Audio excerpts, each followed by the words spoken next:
Sirsa Pahalgam incident के बाद और जब ये वॉर पाकिस्तान ने जीती, जिस तरह से दुनिया मुतरफ हुई, आप तब भी बता रहे थे और अब आज भी आपने जिक्र किया कि हालात बहुत नाजुक हैं, होश से काम लेना होगा, डेस्परेशन है उस तरफ। बहुत दिन पहले ही आपने अलर्ट कर दिया था कि भारत क्या कर सकता है। क्या कहा था आपने, वो सुनते हैं। पाकिस्तान के अंदर एक्ट्स ऑफ टेररिज्म जो है वो बढ़ सकते हैं। पहले भी टारगेटेड किलिंग्स हो रही थी यहाँ, अब शायद और ये टारगेटेड किलिंग्स होंगी विद और बलूचिस्तान और टीटीपी को और शायद इमदाद मिले to do what they are doing, BLA वगैरह। तो इस किस्म की चीज़ें ये करेंगे और यही करेंगे। अब तो वो खुले कह रहे हैं ना कि जी हमने तो पाकिस्तान के 4 टुकड़े करने हैं, दो टुकड़े पहले कर दिए थे, 2 और करने हैं, और अब बलूचिस्तान को तो हमने करना है, ये तो उनको तो रिकग्नाइज कर लेंगे एज एन इंडिपेंडेंट, ये वो वाला इस किस्म की बात। बिल्कुल धमकियाँ दी जा रही हैं ओपनली। तो मेरा ख्याल है इस किस्म की वो चीज़ें करेंगे। 28 दिन पहले आपने ये प्रेडिक्ट कर दिया था और खुजदार का इंसिडेंट हुआ। इससे पहले केपी और बलूचिस्तान में भी 12 के करीब दहशतगर्द मारे गए हैं। ये पीर वाले दिन का वाकया है।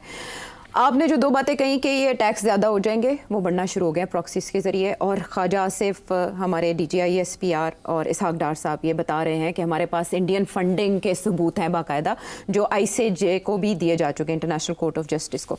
बट दूसरी तरफ इंडिया अपनी हद धर्मी पर कायम है, वहाँ वो नैरेटिव वही पका रहा है। लेकिन किस हद तक वो इसमें कामयाब हुआ पाकिस्तान के खिलाफ इंटरनेशनल कम्युनिटी को ऑन बोर्ड लेने में? आप क्या समझते हैं कि इंडिया का अभी तक कितना इफेक्टिव रहा अंदाज?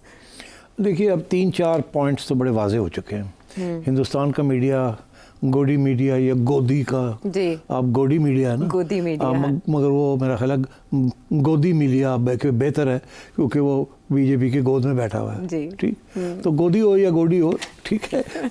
वो मीडिया की बहुत तनकीद हो रही है, सिर्फ इंडिया में नहीं बाहर भी हो रही है कि इसने बहुत मिस इन्फॉर्मेशन की है और अपनी आवाम को गलत राह पे लगाया है। सो एक तो ये, दूसरा ये कि मेरा ख्याल है अब इंडिया में ये मीडिया के अलावा एक रियलाइजेशन, एक एहसास होना शुरू हो गया है कि ये जंग हम हार गए, हम जीते नहीं हैं, ये इंडिया जीता नहीं है। इंडिकेटर्स बहुत से हैं जो लोगों को समझ आ रहे हैं। तो लोगों ने बहुत से सवाल खड़े करने शुरू कर दिए, जो हम पहले दिन से सवाल खड़े कर रहे थे। अब लोग इंडिया के अंदर मीडिया और बाकी कोई माफिया मांग रहे हैं और कोई लोग ये सवाल खड़े कर रहे हैं।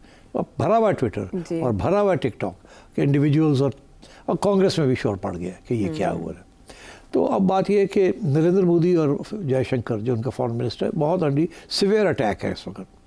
तो मैं समझता हूँ ये इस वक्त जैसे कहते हैं ना, अब वो सोच रहे होंगे हम करें क्या, क्योंकि उनकी political survival is at stake. एक तो ये है कि नरेंद्र मोदी जयशंकर की छुट्टी करा सकता है, एक स्केपगोट ढूंढना, किसी के ऊपर लगा के उसको फारग कर दिया।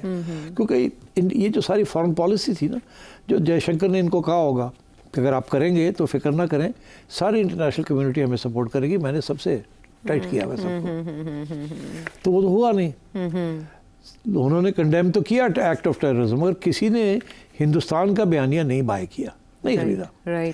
तो बहुत सख्त तकलीफ हुई है इंडियन मीडिया को भी, इंडियन डिप्लोमेट्स को भी, इंडियन जनरल्स को भी, इंडियन पॉलिटिशियंस को भी, कि यार ये क्या हुआ।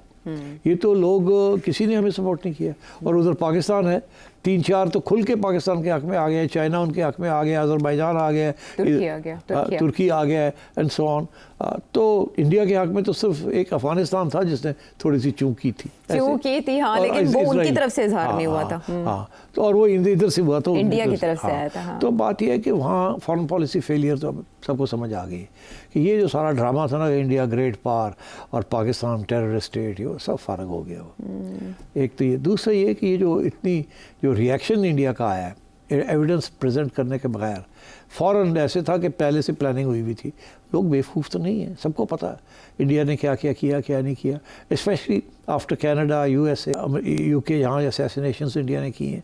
सबको पता है पाकिस्तान के अंदर भी जो असैसिनेशंस जिहादी लीडर्स की हुई हैं, ये छुपी हुई बातें नहीं होती, इंटेलिजेंस एजेंसीज अपनी गवर्नमेंट को बताती हैं। तो ये इंडिया की फॉरेन ऑफिस की बहुत बड़ी मिसकैलकुलेशन है। उन्होंने फंसा दिया है इसको, नरेंद्र मोदी को। इसको 2 बातें कही गई थी, एक तो ये, मेरे ख्याल 3 बातें कही थी, इनको तीनों गलत निकली। एक ये कि ये हम करेंगे, हमें कामयाबी होगी, पाकिस्तान को हम उड़ा देंगे, फिक्र ना करें, राफेल आ गए, इंतशार इतना है, पोलराइजेशन है, तो हम सारे एक आर्ग्यूमेंट से कि यूनिटी नहीं है, आर्मी जो कमज़ोर है, सियासी प्रॉब्लम मुखालिफत है और पैसे नहीं है, कैसे जंग लड़ेंगे, और फिर हमारे पास राफेल आ गए, ऐसी एक तो ये बैड असेसमेंट।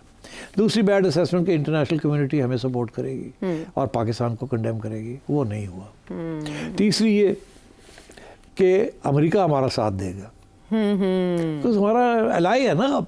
अब दो चीज़ें थी, एक कि रशिया भी हमें सपोर्ट करेगा और दूसरा ये अमेरिका भी हमें सपोर्ट करेगा। रशिया इसलिए बिकॉज सारे हथियार हम रशिया से लेते हैं, अमेरिका इसलिए कि आगे हम जो लेने जा रहे हैं हथियार भी और जो तजारत करने जा रहे हैं डोनाल्ड ट्रंप के साथ, बड़ी दोस्ती भी होगी है, तो आगे हम अमेरिका, तो ये दोनों हमें सपोर्ट करेंगे। तो दोनों ने सपोर्ट नहीं किया, एक ने तो मरवा दिया इनको। एक तो कहता कि अब इंटरनेशनल मीडिएशन करूंगा, मैं कश्मीर का मामला सामने ले आया, उसके साथ तो बिल्कुल मर गए ये लोग कि यार है क्यों है। तो इनके जो सारे कैलकुलेशंस थे वो सारे गलत निकले।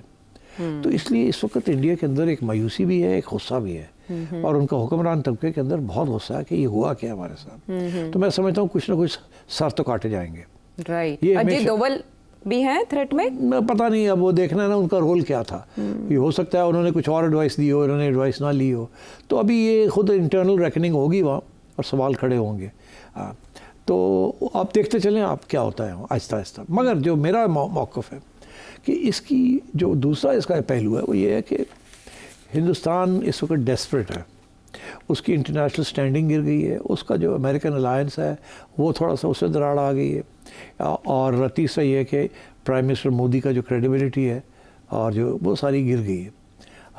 आर्म फोर्सेस की क्रेडिबिलिटी गिर गई है, उनकी एयर फोर्स की क्रेडिबिलिटी गिर गई है। तो they are in a very serious crisis, military, strategic and foreign policy crisis. तो डेस्परेशन में वो, तो डेस्परेशन में मुझे ये फिक्र है कि वो डेस्परेशन में कुछ करे, और अगर डेस्परेशन में कुछ किया तो फिर how will we react to it. देखिए वो जो पॉइंट मैंने मेक किया था ना कि ये पैगाम है इंडिया के लिए भी कि जनरल साहब जो हैं वो फील्ड मार्शल हैं, फातेह हैं वो। हाँ, अब तो फातेह इंडिया है वो, तो आप सोच लें ज़रा।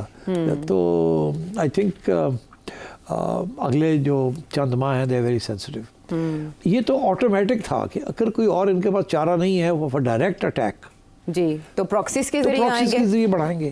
तो इसीलिए वो इमीडिएटली बटन दबाया उन्होंने और प्रॉक्सी ने शुरू कर दिया। मगर इंटरेस्टिंग बात, अभी बीएलए ने माना नहीं कि हमने करवाया, नहीं माना, कोई तस्लीम नहीं किया, किसी ने अटैक की जिम्मेदारी नहीं ली। उसकी वजह, हाँ, इसकी वजह यह है कि जिस चीज एक बच्चों की बस के ऊपर अटैक किया, एपीएस जाते बच्चों की बस, वो भी फौजी जी, कैंटोनमेंट एरिया में जी, मगर बच्चों को बिल्कुल जिसे ना टिट फॉर टैट कि आपने सिविलियंस के ऊपर अटैक किया, हमारा इल्ज़ाम, हमारे पे इल्ज़ाम है जी, तो फिर हमने ये कर दिया बच्चों पे। और ये बीएलए का नाम नहीं लिया जा रहा, शायद कल ले ले, अभी नहीं लिया जा रहा, बिकॉज ये नहीं चाहते कि बीएलए के खिलाफ यहाँ कोई रिएक्शन आ जाए इवन इन बलूचिस्तान की। ये क्या है? तो I think you will see more of these incidents and KP में भी और यहाँ भी I think, and you will also see some assassinations.